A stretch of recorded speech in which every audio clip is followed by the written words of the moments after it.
Just a second, I lost my direction.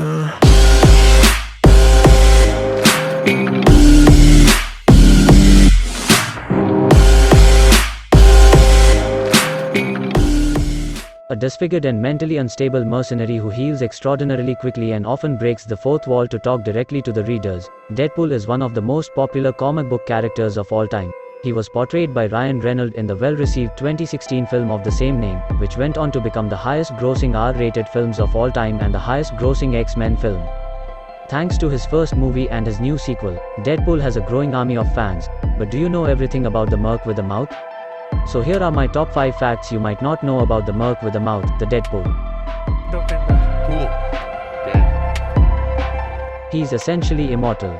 While the notion of a hero that can regrow limbs and survive any injury may seem far-fetched, Deadpool's superpowers has roots in real science. Like his old frenemy Wolverine, Deadpool's impressive healing factor has given him great longevity. So much so, that there doesn't seem to be any cut-off date for his lifespan. Yes, he was taken out by Thanos at one point, but that didn't last too long, did it? While we don't know when, or if, Deadpool will ever officially kick the bucket, we do know that he'll make it to at least 800 years old, thanks to his appearance in X-Force Cable, Messiah War, where we see a future Deadpool who became, in his own words, the Emperor of North America. He had an evil twin made out of his severed limbs. Sure, Deadpool isn't exactly a good guy. He's too twisted and psychotic to be called a superhero or to make the ranks of the X-Men, falling firmly into the anti-hero category. Did you know there was once an evil Deadpool? He was, if you can believe it, even crazier than the real Deadpool, comprised from Wilson's discarded anatomy.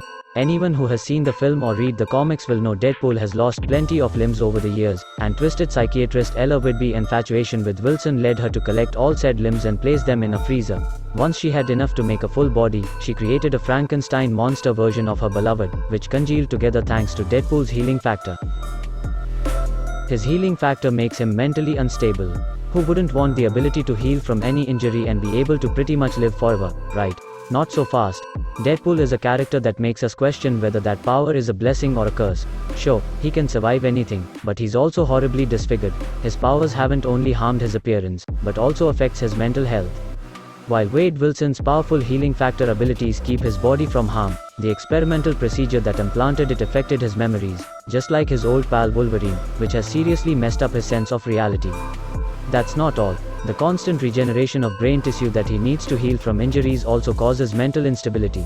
It affects his neurons, resulting in psychosis and violent outbursts. He's learned to use this problem to his advantage, however, as it makes him an unpredictable opponent. He's an organ donor. While he may be twisted, psychotic and unstable, prone to horrifically violent acts, you can't exactly call Wade Wilson heartless. Well, except for one time. Deadpool has the gift of regrowing any organ in his body even after completely removing it. One of the things Wade did with this superpower was give away a few of his organs. It's probably not medically sound to share the organs of someone who has cancer throughout their bodies, but let's cut him some slack. He's trying to be nice. Deadpool's weakness. Deadpool's only weakness are kittens, and an anti-regenerative ray. Okay, first things first, let's be candid for a moment. Who among us don't have a soft spot for kittens? The little balls of fur have taken over the internet. They're the perfect distraction when you're down in the dumps, and they can instantly put you back in the ass-kicking spirit, even if you're more of a dog person. Anyone who likes kittens is okay in our book, so it goes without saying that this weakness makes Deadpool a bit more likable. He was the Venom symbiote's host before Spider-Man. As Spider-Man's alien costume saga is probably one of the best-known comic storylines around, we're not going to waste much time recapping it. Spidey's warped to a place called Battleworld, finds a mysterious suit, it turns out to be bad and it eventually morphs into Venom, one of his deadliest enemies.